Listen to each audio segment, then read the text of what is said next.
بسم اللہ الرحمن الرحیم۔ باپ کے ساتھ حسن سلوک کرنا جہاد فی سبیل اللہ سے بھی بڑھ کر ہے۔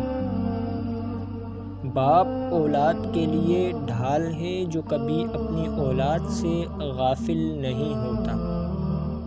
باپ کا حکم مانو تاکہ خوشحال ہو سکو، باپ کی سختی برداشت کرو تاکہ باکمال ہو سکو۔ باپ ایک ذمہ دار ڈرائیور ہے جو گھر کی گاڑی کو اپنے خون سے چلاتا ہے۔ باپ کے آنسو تمہارے دکھ سے نہ گریں ورنہ اللہ تعالیٰ تم کو جنت سے گرا دے گا۔ باپ اللہ تعالیٰ کی صفت ربوبیت کا مظہر ہے۔ باپ اللہ تعالیٰ کی رحمت کا سایہ ہے۔ باپ درخت کی مانند ہے، درخت خود جل جاتا ہے مگر دوسروں کو سایہ دیتا ہے۔ باپ کے سامنے شفقت اور انکساری سے جھکے رہنا عزت کی بلندیوں تک پہنچا دیتا ہے۔